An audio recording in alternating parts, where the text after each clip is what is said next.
to our Women's Finance Exchange session, Alternative Credit Scoring Implementation Challenges. And that's the last one of our three-part series on digitalization and credit scoring for women SMEs. My name is Sabine. I'm very happy to lead you through this session as I did the previous two. The session, as were the others, is actually part of our private sector financial institution division's efforts to our partners and clients alongside the investment products or the different programs that we have, such as trade finance or the microfinance program. And through initiatives like the Women's Finance Exchange, or WFX as we call it, we support partners also to increase lending to women and women's businesses. And we added to the mix a green angle this year. So there will be more to come for you. So please just stay tuned on that. And as a follow from our previous session, in this 30 to 45 minutes chat, we'd like to discuss some of the potential challenges when embarking on a credit scoring project that should have a specific emphasis on women and women SMEs. The format, again, as in the previous sessions, is more this often informal discussion than a presentation. And maybe just some housekeeping rules that I'm sure you have heard plenty times before. So you're welcome to post your questions in the chat box throughout the session, and we will discuss them as we go along. The session will also be recorded, so a link can be shared later. And again, we will have closing remarks by Christine Engstrom, Director Financial Institution Division of ADB's Private Sector Operations. We're also happy to hear from you through the chat box or later on, and we can also organize one-on-one sessions for a lending institution on the credit scoring topic if you fill out a small survey that's going to be distributed in the chat box during the session. Now, for those who haven't joined us in the last two sessions, let me just briefly introduce our experts again. So we have Dean Kerr here with us. He's a well-known credit scoring expert, and he specializes in the development and implementation of credit risk models and training and consultation on risk management. He has a long list of banks and financial institutions he has already worked with, and I think it's about 70 or so across the globe by now. And then we have Stephen Lantman. Steve has more than 3 decades of experience in technology, fintech, e-commerce. He started his career at Oracle in the Silicon Valley and then never looked back after that. Many more ventures to come, and he's currently also the CEO of a fintech company in Vietnam.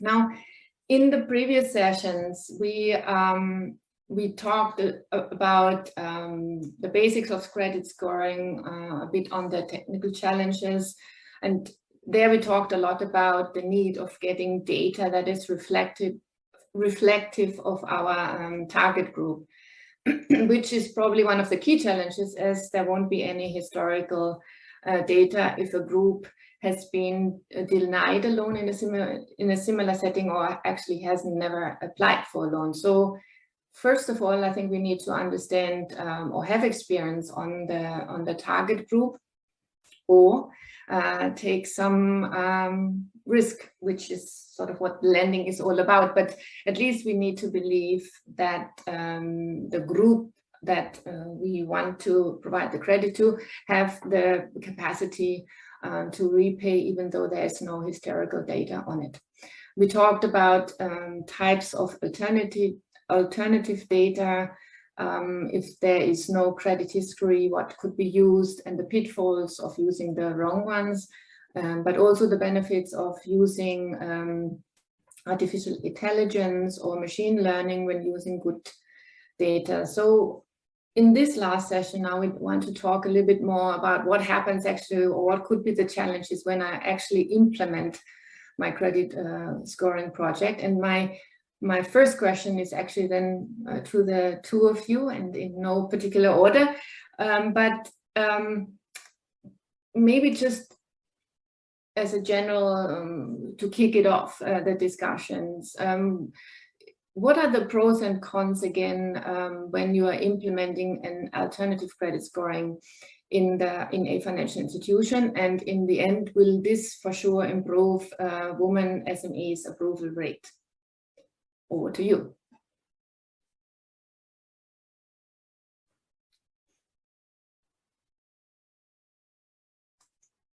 And one of you could answer. Steve, you are on mute. All of them are on mute. Okay, Faye, can you please unmute let me try everyone? 1 second. Sorry for that. After the third round, we still have some technical challenges. Sorry about okay, you should be unmuted now. There we go. Go ahead, Dean. I'll let you start. Right. Yeah. I Okay. Now you're welcome to mute me again if something I say disturbs anyone. In fact, if everyone has access to a mute button, that could be useful. But no, I want to say that of course, I guess the goal for everyone would always be that especially alternative data credit scoring, but any credit scoring, your goal is to improve your outreach to different people who before for different, you're trying to scale and reach a larger group, and so it should help you if that's your goal, improve your approval rates, and it's generally with alternative data undertaken in the first place because you hadn't been able to reach these people with your standard mechanism, and so now you've got other pools of data that will help you better assess them. And I think that's particularly a goal with women, that a lot of people are trying to figure out what are some new data sources we can use besides collateral and credit history, where it's not reflected as well, to reach them. But of course, in terms of implementation, it also can, when you do that, you can improve. So basically you have a model, right? And then the key is you develop a model and you can use it for any purposes. It could be to reduce arrears, it could be to increase your approval rates, but you can't, especially with something new, you can't know the performance rate until you actually start doing it. So it gives you a tool to manage it, but you can definitely always increase approvals, right?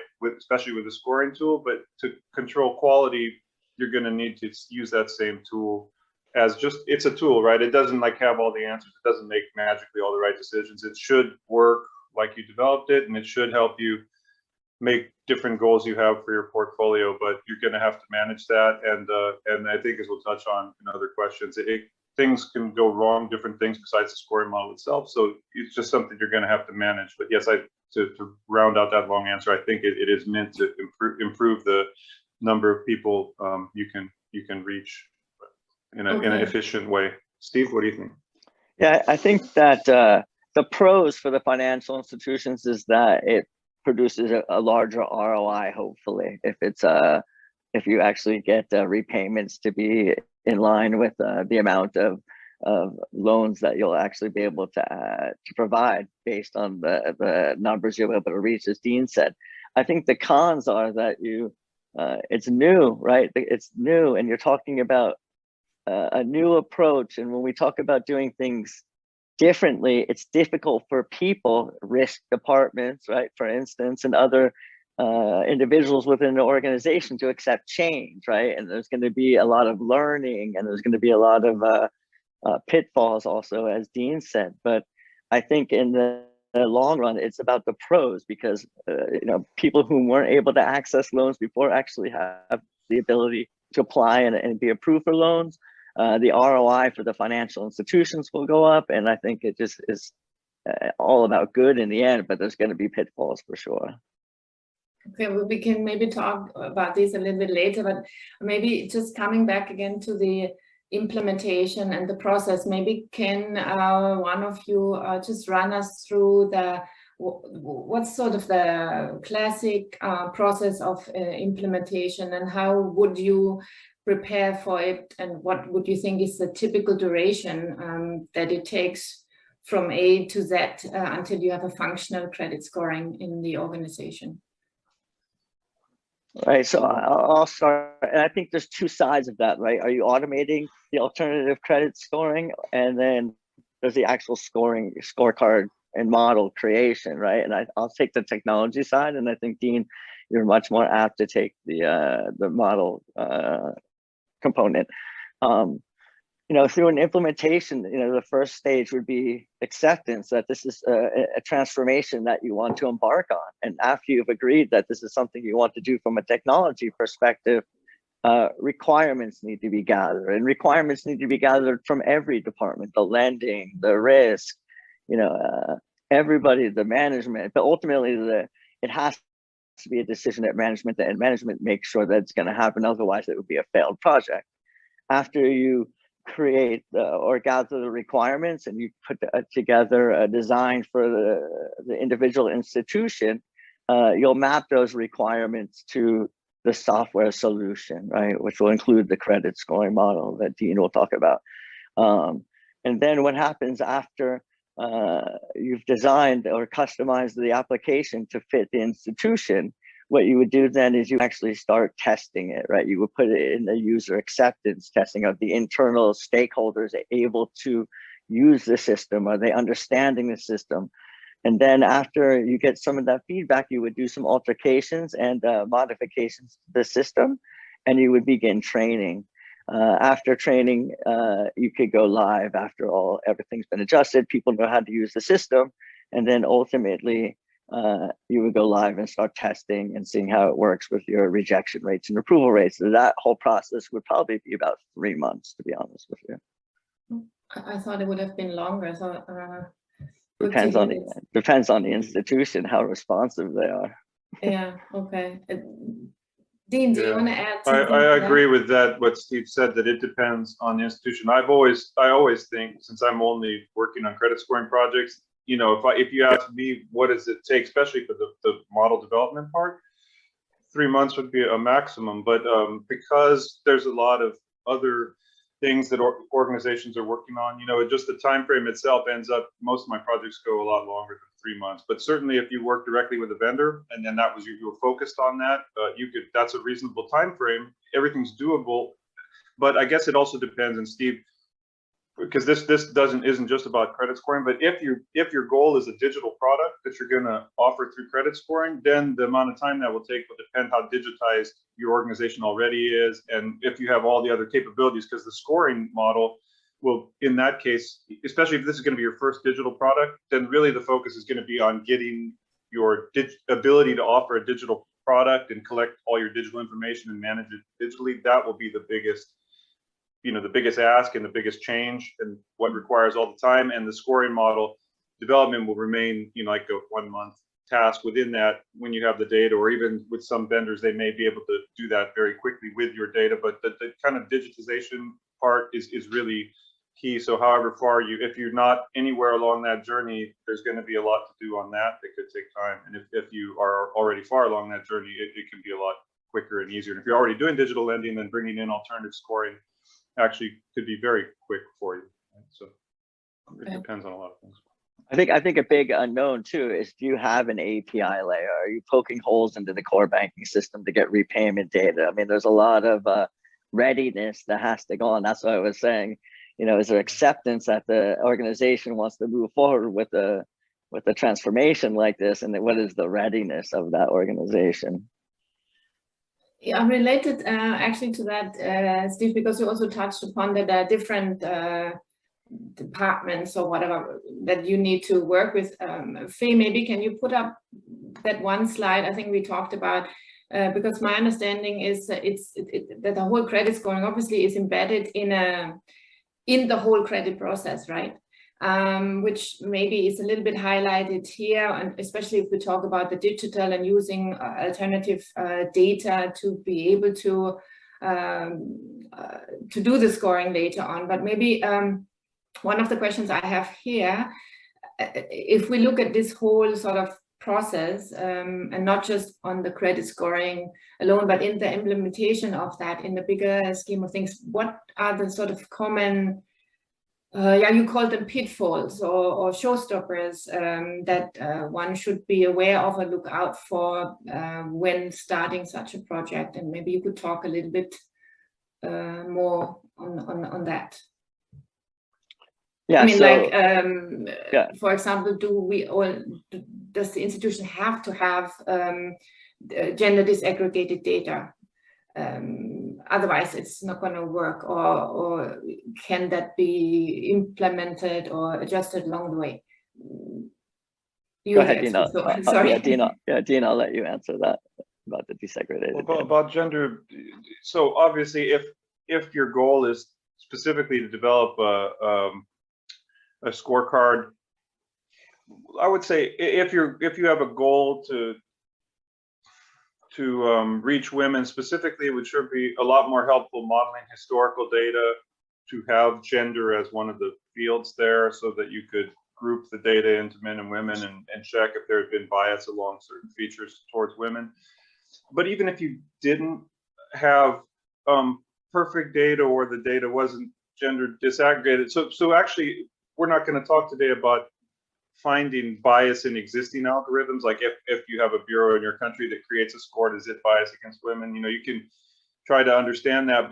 But in any case, if your goal is to make a model, even then then of course you'll collect data on gender if you're the organization, and you can incorporate that into the way you implement your model, including, and I think a lot of it would be the way you adjust your own internal decision policies to make sure you don't disfavor women, and probably to do something more proactive. But the real push there would be to make sure you try to include features that are likely to better reflect the credit risk of women. But I guess the point I want to make is actually whatever data you have, if you have that goal, you can make a model and implement it going forward. If you want to investigate algorithm bias in existing past models or past data sets, then you do need gender in there, most likely to do that really accurately. But it's not, so the data I work with really varies by organization. Sometimes it's really good, sometimes it's less good, and so the better your data is, the better scoring model you can make from it. That's kind of like a general truth. The less good your data is, the more other assumptions and things you have to do to make it work. But in all cases, I actually, not because I'm a credit scoring consultant, but I think it can improve the process if you approach it sensibly.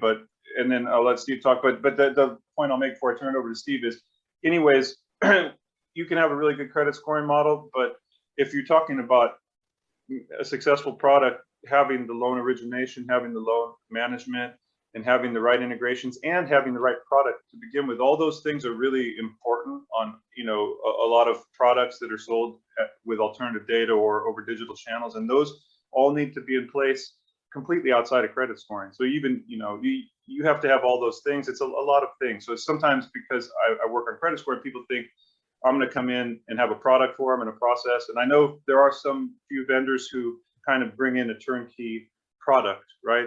But so if you have that, you could think about how you plug that into your organization. But if you don't have that, it means you have to have the product, you have to have the processes, and you'll get a credit scoring model. It just helps you understand, for a given population of people, these are the lower risk ones, these are the higher risk ones. And you determine, based on your appetite, risk appetite, and goals, where do you make the cutoffs? Steve?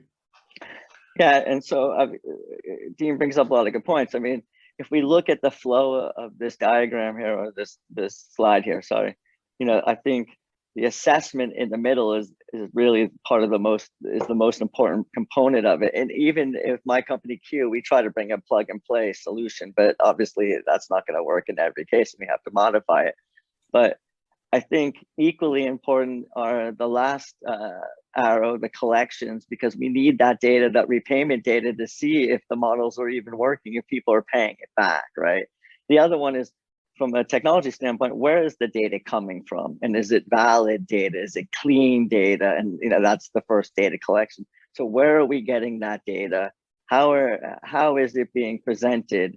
And is it in an organized fashion that when we get to the assessment tool or the credit scoring tool using the models that Dean's referring to, will it actually perform a real credit score, or is it capable because of the data that it's getting? And then we also have to remember that outside data is also, it's not just the data from the original data source. When we score and we look at outside factors, information from financial publications or Bloomberg or whatever it may be, we try to use all the data available, not just the raw data coming from the source, but using that data, and does it all fit well and able to make an intelligent decision and then hopefully get collected. at the end. Okay. Well, that was a long answer to my questions, and related to that, I want to have two follow-up questions. We already got one question in the chat box, which is related actually to the data, and then specifically, I think we talked about this in one of the last sessions, but then specifically if the repayment rates obviously have been very much impacted by the COVID or the pandemic, and so the data that you get from during that time is a bit skewed, right? So how do you account for that when you want to do a scoring now, because it doesn't maybe reflect the right repayment behavior that under normal circumstances you would have? About that, yes, I saw that question too in the chat, and so actually I'm working with one client now with the IFC, and it's a microfinance institute, and they've switched their IT system just before the pandemic, so all their main data set they'd like to work with is mainly covering loans issued through the pandemic. And the first challenge we had when we look at their data, so they have a very rich data set actually, but the bad rate's really a lot higher than normal for an MFI because of COVID, just because people were late for various reasons.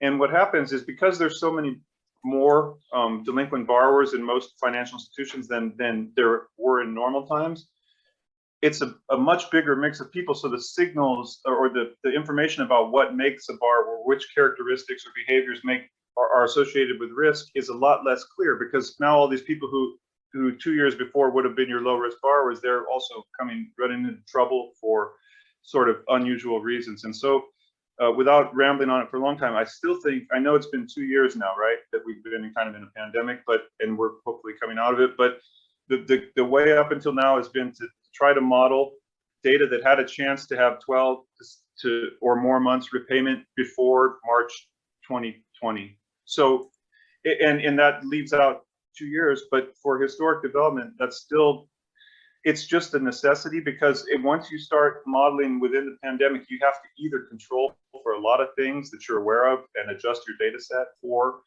you're just going to get a model that's less powerful in the first place, and probably hopefully less predictive of the future, because the only way a model you make on experience in the last 2 years is going to work is if the same stuff happens for the next 2 years, and I think none of us want that anymore, right? So it's you still at 2 years you try to model pre that, hoping things will go back more to like what they were on average than they are right now. So that's kind of how and then you can test that model on the COVID period and see if it's stable across its features for that period. But it creates a difficulty, and that's just something we'll have to work with right now.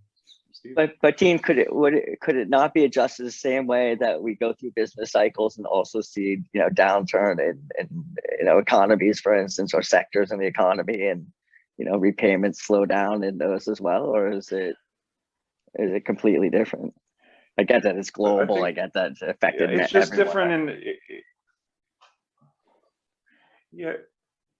Yeah, it affected everyone, and a lot of MFIs and banks, then relaxed their repayment terms, and they did sorts of extensions and refinancing that affect everyone. And so it's all possible, and it's related to normal shocks, let's say. But it's like right now, while we start this call, just to be topical, my colleague, we have a meeting tomorrow with one of the banks I work with in Ukraine. He said, "Oh, it looks like we can't have our meeting because of the events." I said, "Oh, what's happening?" He said, "War." I said, "Okay." So and of course it's not funny, right? And it's really serious. But anything that happens during this period is just hopefully going to be something you omit from modeling, because it's going to cause a bunch of different effects that you don't expect. It's unusual. And the pandemic is the same way. So the problem is it affected a lot of different things differently. So either you could try to control for it if you need to use it, but it's best to try to use, you want your data that you're using to build the model to represent what your expectation is for the future as much as possible. So if you were doing things that don't represent your future plans, you would avoid those as much as you could in building the model itself. I have a follow-on question to the data or the data sets. Now, one could use, I'm guessing, data from the core banking system, existing data that you have, and then for some of the new targets that you would like to reach, you have to use some alternative, or you don't have historical data, so you need to use something else. Can you combine the two? Is this like comparing apples with pears, and then it's not working? So can you do, what I'm trying to say is that, can you do either only alternative credit scoring then for everything, or can you do actually a combination of existing data plus different sets of data? Yes, actually you can do everything, but just the more, so the data has to all be in the same time period, and where you can link individual borrowers to the alternative data about them. So when you take external data sets, technically speaking, it becomes more difficult to kind of join them to do it all in one model. But even if you had that data disjointed, as long as you could establish the relationships, you can take some liberties, which I think you need to do when you're trying to be innovative and do different things, in order to make a model that incorporates a lot of things, that has less, which you have less confidence from the very outset in its accuracy of prediction. You know that it will work within some certain parameters, but you can't say exactly because you didn't have the perfect data set, right? So you can, you can do all sorts of things. Plus you can add to your scoring model sources of alternative data you're going to have that you didn't have in the past, so you couldn't model them. I saw a question about that. So you can also do that, and it should improve your model.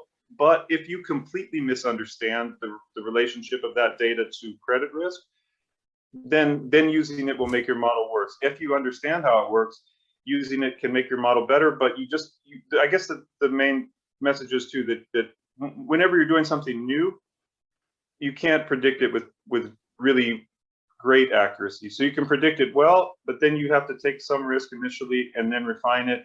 And that's part of innovation. But as if you do it sensibly, I think it works well. And with most people I work with, just introducing that credit scoring model helps improve a lot of their processes, the other parts of that diagram we saw, and make their whole credit process efficient, if they haven't been using scoring before. Okay, right. I think data is a topic that we could continue to be discussing for a long while, because you need to have good data to put in to get good scoring out. But we touched briefly on a vendor for a credit scoring model, like if you or the institution wouldn't develop one itself. So my question around this would be, how do you choose a good one if you don't develop it yourself? What should you be aware of, or how involved should you be in the design of the model, especially when you want to make sure that it's not gender bias against women, because the outcome of that should be that more women get access to credit. Sorry, that's a couple of questions, but I would say that it depends when choosing a vendor. And again, I'm not a vendor, for example, but I advise vendors can play a very helpful role in a lot of, especially if the financial institution doesn't have the resources or skills to do all the development at the immediate time. I think it's important a degree of openness. So I would just be careful if the vendor wants to present you with a complete black box and say, no, we have this and we give you this and we manage it and you don't know how it works. I would avoid that situation. As long as the vendor is open and working with you and gives you an insight in the model, it can be managed by the vendor, but you should know what goes in there, including if gender is a focus, to make sure they're addressing those points and that you have some visibility on that. But I don't know, how do you handle that, Steve, when you do the vendor relationship? Well, I mean, I think this is not, a lot of people just want to sell you a solution and then leave, right? And that's just not the reality of digital transformation, right? We need a partnership because we're doing it together. It's a journey, right? It's a journey. So you need to get people's references to see, are they, is it a customer vendor or is this a partnership? Because it really has to be a partnership. And I think that when you're selecting a vendor, it's not just about the price or the cost, it's about the people, the experts like Dean, for instance, whom I honor and respect a lot of the work that he's done and his experience. And am I getting that in my vendor? Number one, that expertise. Number two is, is the reputation of just selling me a solution and leaving? Because that's never going to work. That's a failed project, and it's really important that you're in it together. There's going to be trouble, problems, challenges that we have to work out together and find solutions for. So it's not just about in and out, it's about being in it together until it works correctly. Yeah, I find it a little bit difficult to, if I'm getting sold a scoring model, it might be a good one, but how can I make sure that it's not gender biased, that it puts in the correct parameters, algorithms, and so on? If I don't have any insights to the model, I mean, I can never really, I personally, but that's just me, trust that this model actually will get me the results that I'm trying to achieve. I mean, by getting more women to get credit, actually. And that goes back to what I had said earlier in the implementation process, right? It's about what are the requirements of the organization, and does everyone agree? Is non-gender bias? Is that one of the requirements of the scoring and the products that you want to offer to your clients? So that has to be understood. But also, that might be, there might be, right now we're talking about gender. Maybe there's something else that's going to come later on in a year, 2 years, 3 years. And does the solution that's being provided allow you to make those adjustments or amendments to the solution so that your outcomes are what you're looking for? Okay. Well, yeah, I guess that's not such an easy answer to that question, because it depends also on the vendor that you choose or that you're talking to. I was just going to say that we can open up, of course, also questions from the audience, and I just see that there are a couple of questions that came in, and I'm maybe just kickstart with one of them. Probably Dean, you would be the best to answer. What are the non-financial ratios that can be considered for credit scoring? And how much weightage should be given to various factors in the credit scoring process? Well, so I don't think there are, so obviously financial, you do want to understand the person's financial capacity to repay through their business's income generation, right? So that's always a key part of any finance product. For non-financial features, what you really look for credit scoring is just any characteristics that are relevant, or at least for me that's always important, that they're relevant to a person's financial behavior, let's say, to some degree, and that people differ along those things, and they don't, and those items you're looking at are not things that are going to cause controversy or discriminate against like certain groups. So really, it's kind of wide open, but I think it should just be something that gives you some insight into that person's sort of demography and lifestyle and the way they behave, because that's what's going to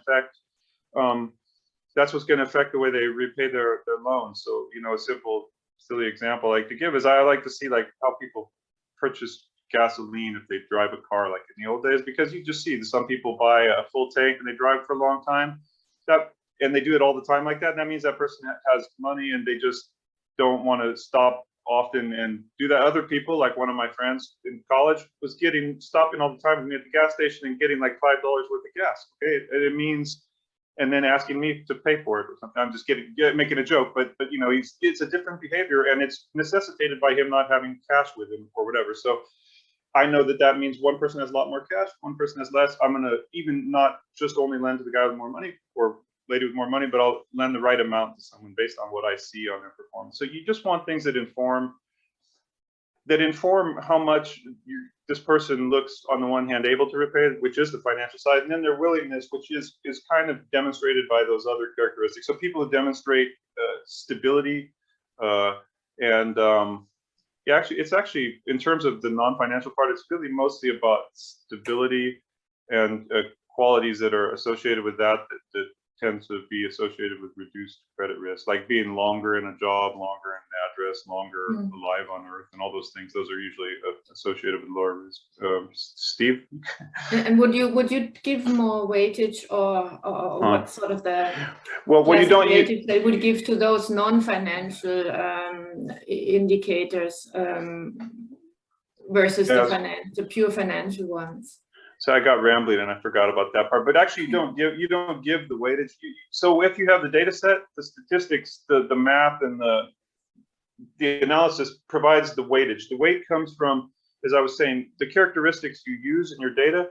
The best ones are the ones that tell apart borrowers who paid well and paid less well. And that's expressed as the rate of bad loans. So if every loan, in the first session we talked about basics of scoring, but every loan for modeling is classified as good or bad, and then you look at the share of bad loans by characteristics. So if men have a higher share of bad loans than women, which is usually the case, you could say they're riskier. And then if that can be a feature in your model, men are going to receive no points and women will receive some points to reflect the fact that they're lower risk. And that's true of each factor in your model, but the actual points that end up in the scorecard are just derived from how big the difference in the bad rates are across those individual features. So in a data set, typically the thing that has the greatest separation like that, or the greatest differences in bad rates, is credit history. And that's why credit history, how people repaid loans in the past, is the best predictor usually, because it's exactly what you're trying to predict. So we want to know, is someone going to repay late or not?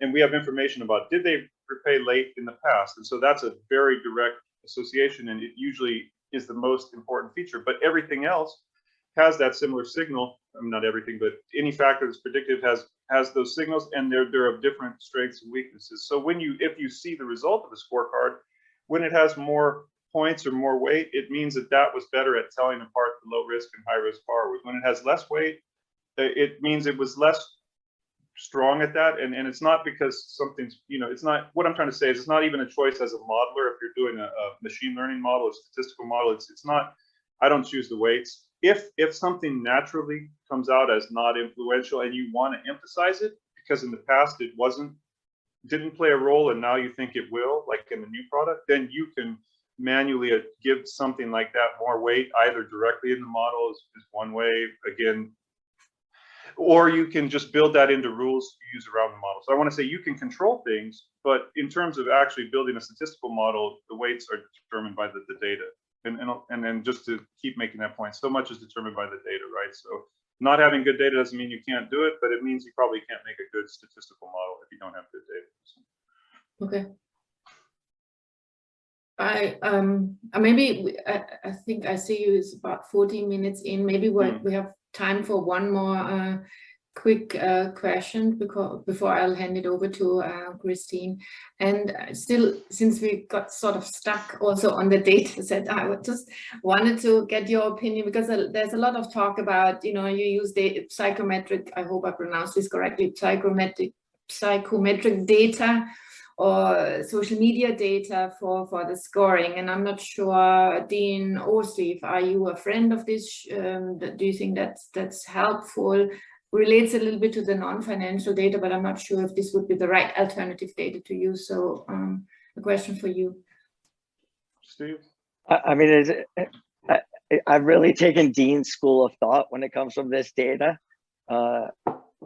I don't think psychometric data is a great source of data, because normally it's biased because the person knows that they're taking the test in order to get a loan. So the answers are not necessarily the truest answers. I'm not saying they're not true, but they're not the truest answers.